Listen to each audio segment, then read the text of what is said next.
Wife cheated and left me for her friend 5 years ago. Now wants me back because he dumped her. I'm a 59-year-old man, and about 4 years ago I went through something really tough. My wife Evelyn, who was 49 at the time, and I ended up getting a divorce.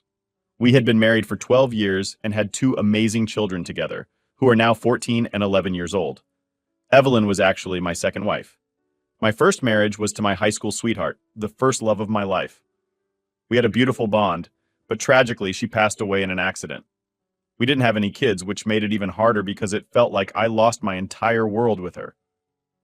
After she died, I was completely lost. I was in my early 40s and suddenly found myself without a clue about what to do with my life. I was drowning in my grief, and I turned to drinking and some other destructive behaviors just to cope with the pain. Now, as I step into my 60s, I'm trying to look at things with a sense of gratitude and grace. Despite the tough times and the dark patches, I've somehow managed to keep going. I run a modest real estate business, which helps keep me grounded and provides a structure to my days. Life has definitely thrown its fair share of challenges at me, but I'm learning to navigate through them with a bit more wisdom and a lot of reflection. Looking back, my love life has indeed been filled with more downs than ups, but each experience has taught me something important. Even though I've faced heartbreaking losses and the deep betrayal of a broken marriage, these experiences have shaped who I am today. I'm now focusing on living my life with a bit more purpose and a lot more hope. Then I met Mila at a bar.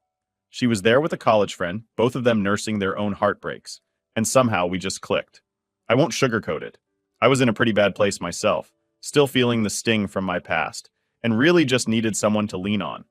I became emotionally attached to Mila pretty quickly. After about a year of dating, she was the one who brought up marriage. Honestly, I can't even say if I was truly ready to get married again. But Mila was looking for commitment, and I didn't want to lose her, so I went along with it without overthinking. Mila was in her early 30s at that time and was very clear about wanting to settle down. She had recently ended things with her friend. They had a sort of friends with benefits arrangement.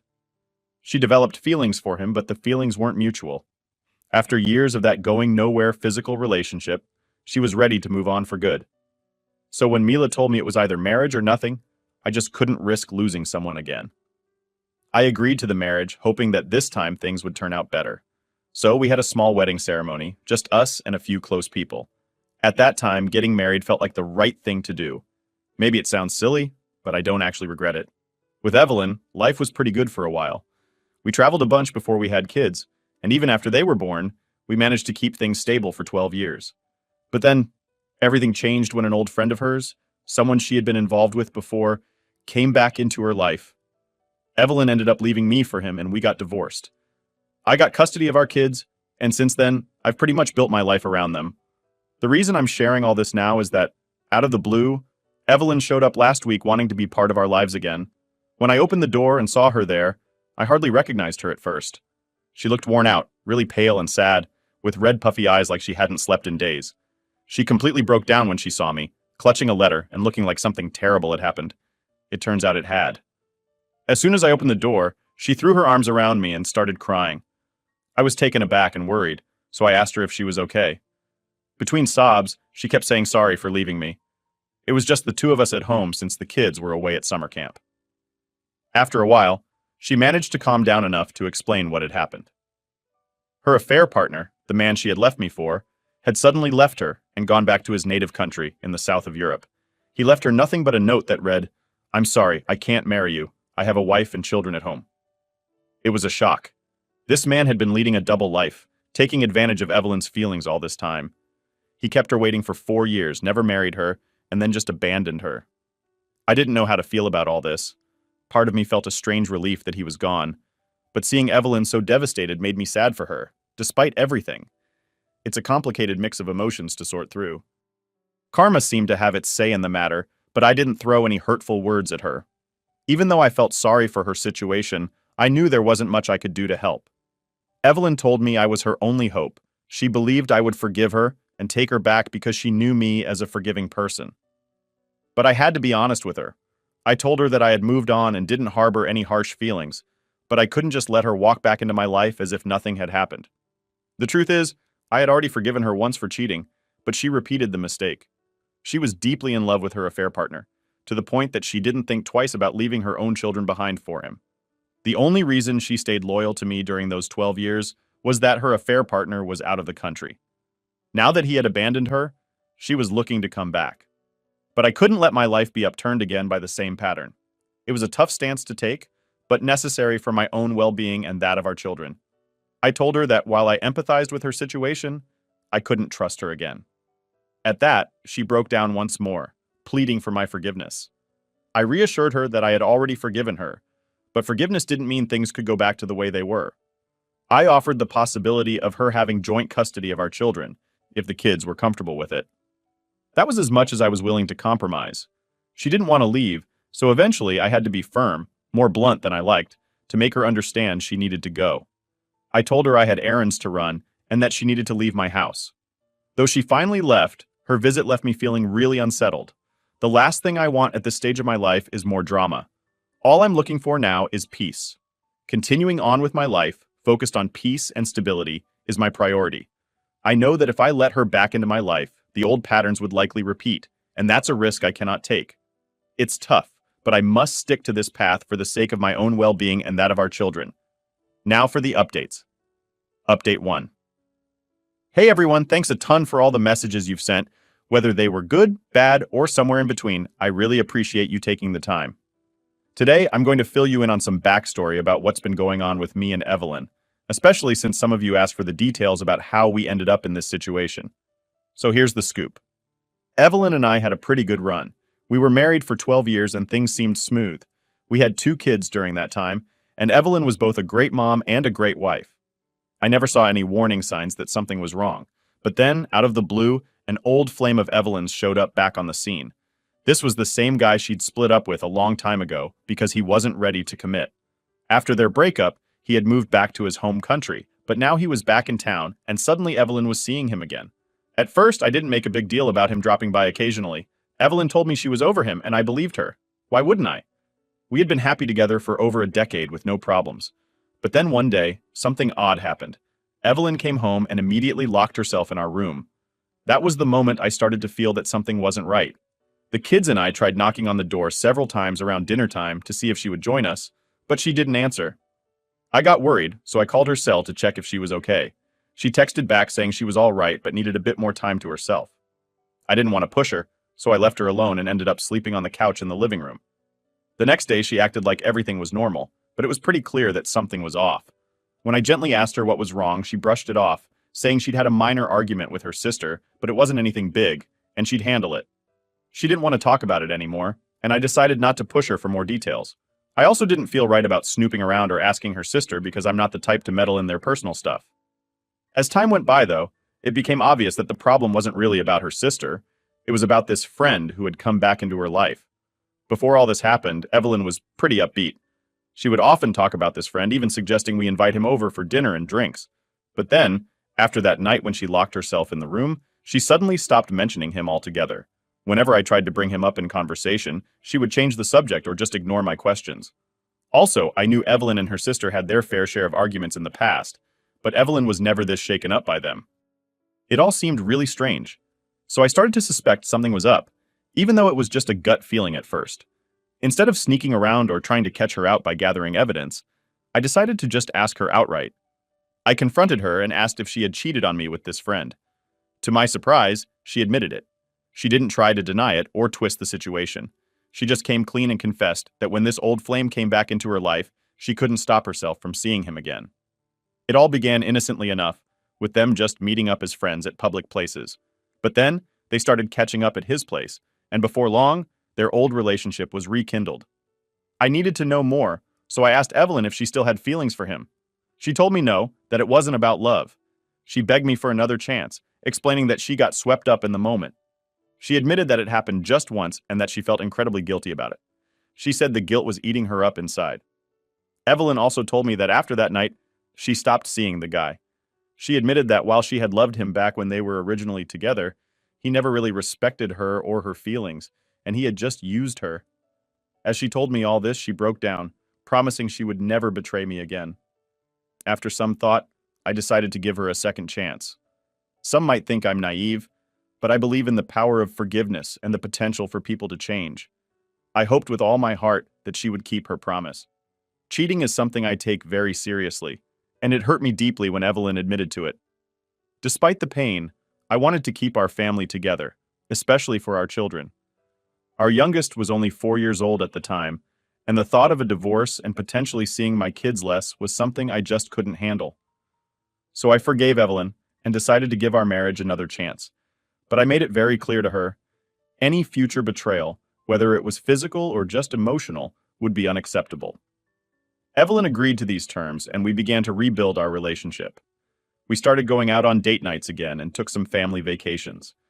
Things seemed to be improving, and for a few months, everything appeared to be going smoothly. However, given what had happened, I was on high alert, more vigilant than before. When I started to notice some red flags again, I didn't ignore them like I might have in the past. She had betrayed my trust once, and I wasn't going to let my guard down this time. I was determined to address any suspicious signs immediately without letting them slide. It was about 4 years ago, so some of the finer details are a bit fuzzy now, but overall, I could tell something was off. Evelyn seemed distracted and wasn't spending as much time with me or the kids. At home, she was often in a bad mood, but I noticed that she would light up when texting someone or would giggle while talking on the phone. She seemed glued to her phone all the time and started avoiding any closeness with me, especially in bed. Her change in behavior was concerning. She was rarely in the mood for any intimacy, and this was a stark contrast to how she used to be. I decided to confront her about these changes directly, hoping for an honest conversation. However, she denied that anything was wrong. She became defensive and even tried to turn the situation around on me.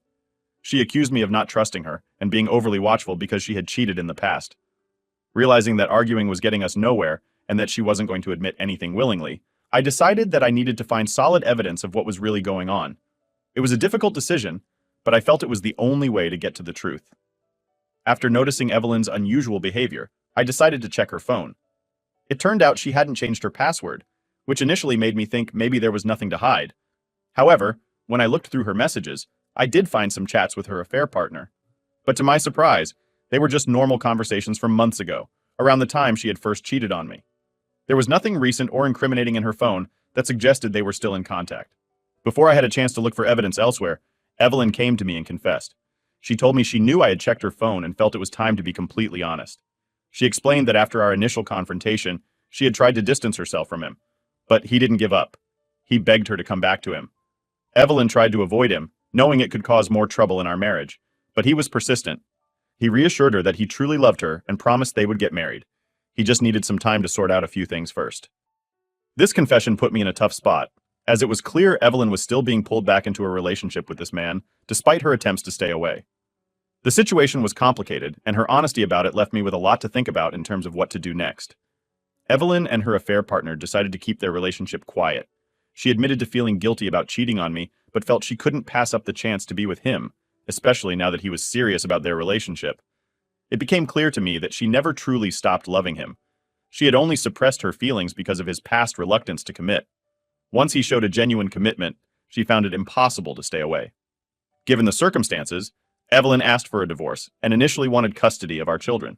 However, when I expressed my desire to keep the children with me, she surprisingly agreed without much hesitation. This made me feel as if she was also trying to distance herself from the responsibilities of parenthood. She requested to see the children on a weekly basis, and I agreed, under the condition that she would be the one to explain the divorce to them. Evelyn spoke to the children, choosing to tell them that we were divorcing because we had fallen out of love.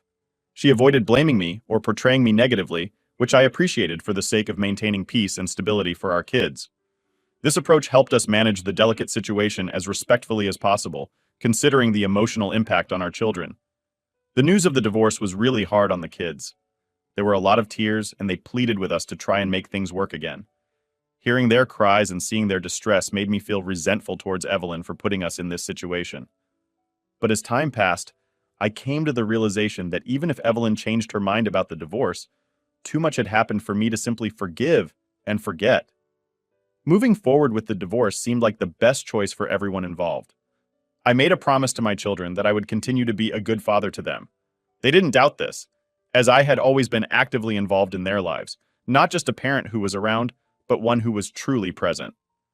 Stepping into the role of a full-time single parent wasn't hard for me, given my previous involvement, but despite our efforts, the kids still missed their mom. Thankfully, we managed to settle the divorce amicably. I was deeply hurt by everything that had happened, but I didn't hold a grudge against Evelyn. Some might call it cowardice, others might say it was maturity, perhaps it was a bit of both, influenced by my experiences and age. But ultimately, I let her go because it was the necessary thing to do, not just for my own peace, but for our children's well-being too. The months following the divorce were particularly challenging, especially for the younger child. I did my best to lift their spirits, taking them on multiple vacations, trips, picnics, and engaging them in various activities to keep them happy and distracted from the upheaval in our family life. During this time, Evelyn continued to visit the children weekly, but eventually she moved to Alabama with her affair partner. By that point, both the children and I had begun to move on from the initial shock and pain of the divorce. Over the last 4 years, the children have grown into kind, resilient, and emotionally strong individuals. Initially, after Evelyn moved, the children would cling to her during her calls and clearly showed their resentment towards her. However, as time passed, they grew more forgiving and understanding, eventually reaching a point where they could interact with her cordially. Recently, when the children returned from their summer camp and learned about their mother's situation, her being abandoned by her affair partner, they didn't express much sympathy. They felt that she had made her choices and now had to live with the consequences. This response from them wasn't out of coldness, but rather a reflection of their growth and maturity, recognizing that each person is responsible for their actions and their impacts. When I discussed the idea of joint custody with the children, they were strongly against it. They expressed a real fear that if they went to live with Evelyn, she might abandon them again if her affair partner came back into the picture. Their reaction was rooted in the instability they had already experienced, and they didn't want to face the possibility of going through that pain again. I took the time to calm them down and reassured them that nothing would be decided without their full agreement. I wanted them to feel secure and heard, emphasizing that the ultimate decision lay with them. They made it clear they didn't want to leave my side, believing that their mom might repeat her past actions if given the opportunity. This situation was difficult, but it underscored the importance of listening to and respecting the feelings and wishes of my children in these complicated family dynamics. Their sense of security with me and their concerns about potentially unstable situations were my top priorities in navigating our new family arrangement. Update 2. Dealing with Evelyn has definitely taught me the importance of having a thick skin. Some people have commented calling me names. I'm not sure what to make of all the labels, but yes, I am certainly from an older generation. I'm 59 years old, and from my perspective, we don't chase after someone relentlessly or try to force love. If someone decides they don't love us anymore, we let them go with dignity. That said, letting go doesn't mean letting someone walk all over us. There's a balance to maintain, and it's important to stand up for oneself without harboring negative feelings. I appreciate all the comments, even the critical ones, but I wanted to explain things from the perspective of someone who might be considered old school. Recently, Evelyn came to visit again while the kids were home from school. They were quite shocked to see her, which caused a bit of an initial uproar. I reminded them to stay polite and respectful. They managed to talk with her for a bit, but soon excused themselves and went back to their rooms. It's a challenging situation, but we're managing it as best we can, always trying to maintain respect and decorum, even under stress. When Evelyn asked me about the possibility of getting back together, I was clear with her.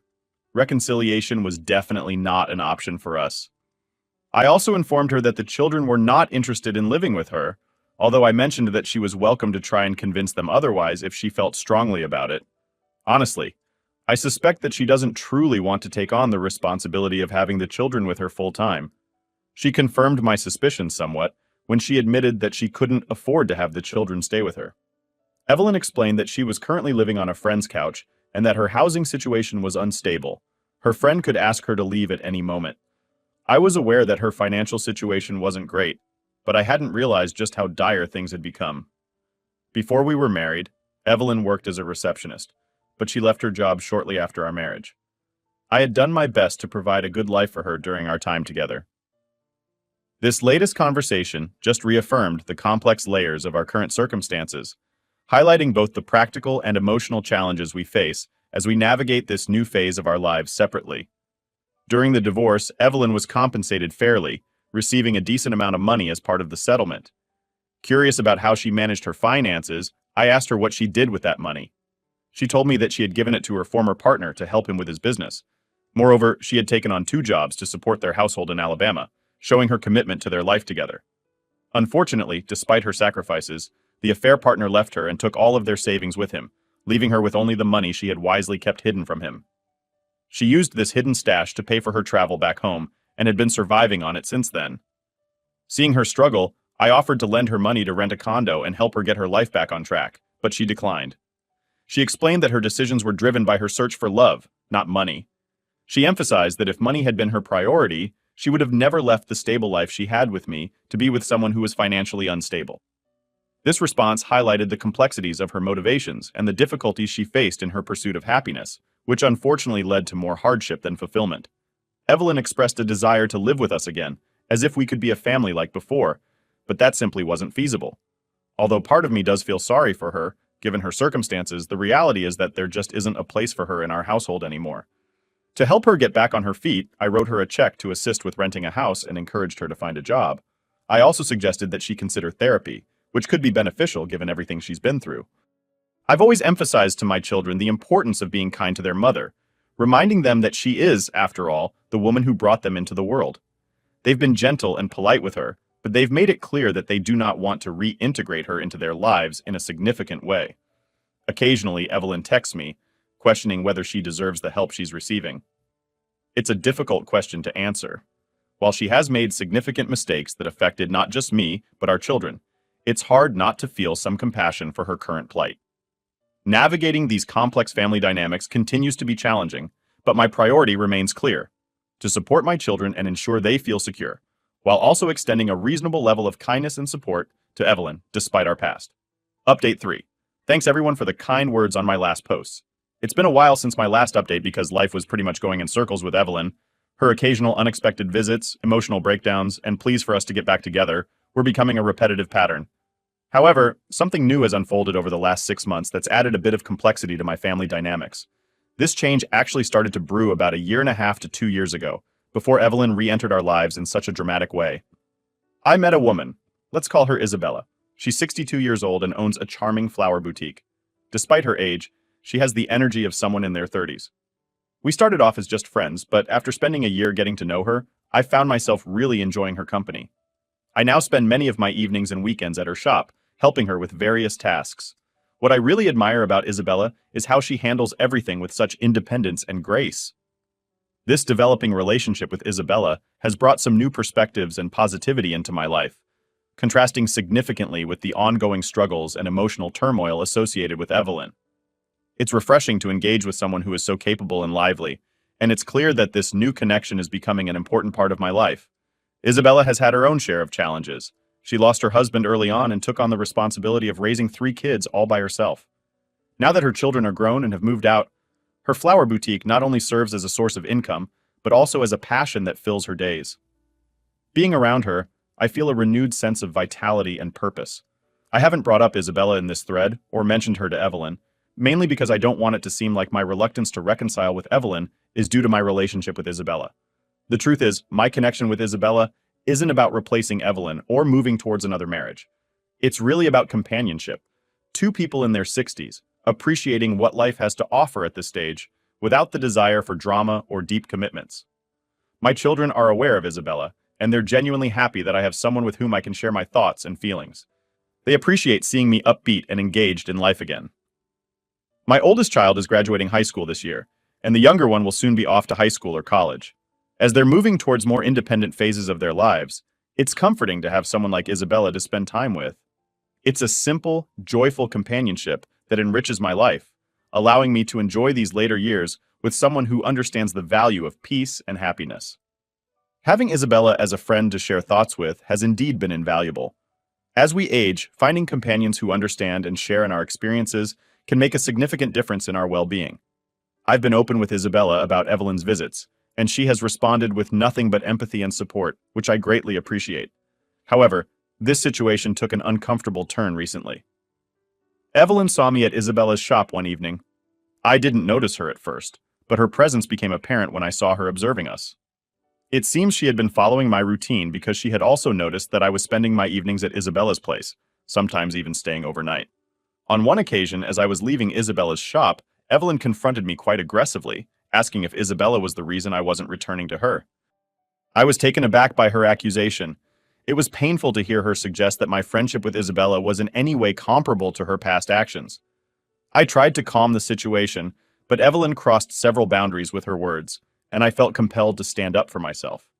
She had cheated on me twice and had walked away from her responsibilities as a mother, yet she was questioning my integrity based on a simple, honest friendship.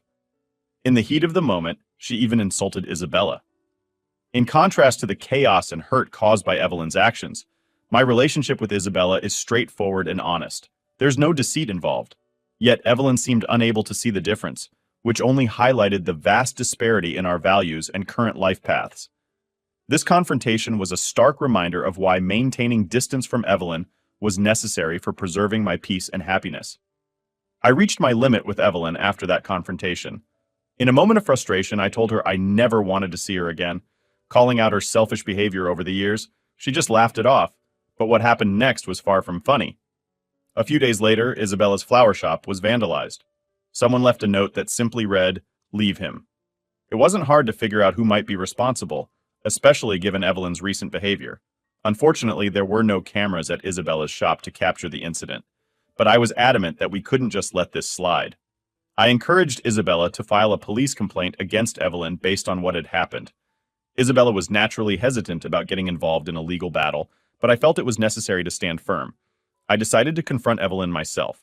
I called her over, and in front of our children, I laid out everything. I made it clear how serious I was by threatening legal action if she continued to cause trouble for us or for Isabella. It was not something I wanted to do in front of the kids, but Evelyn had already tried to manipulate the situation by blaming me for our failed marriage in front of them. I felt it was important to assert boundaries firmly and show that her actions would have real consequences. This was about protecting our peace and making it clear that harassment and manipulation were unacceptable. The confrontation with Evelyn was intense, but it solidified the children's support for me, allowing them to express their long-suppressed feelings about the situation. They were well aware of the impact Evelyn's actions had on their childhood and were frustrated to see her playing the victim and blaming me for our broken marriage. Since that day, about a month ago, Evelyn hasn't shown up again, which has brought some much-needed peace. In the aftermath, I apologized to Isabella for the trouble caused by Evelyn's actions and helped her get her shop back in order. This experience brought Isabella and me even closer, reinforcing the bond we share based on mutual respect and support. The children, seeing how well Isabella and I get along, have playfully suggested that I should marry her before they head off to college. However, both Isabella and I are on the same page about not wanting to marry again. We have a loving relationship but have chosen not to express those deeper feelings formally or change our current dynamics. We both value our independence and the simple happiness we find in each other's company without the formalities of marriage. I'm content with where life has brought me. Being a father to my 2 children and a supportive partner to Isabella is fulfilling. It's a life that feels right, without the complications of marriage, and I cherish the simplicity and joy it brings.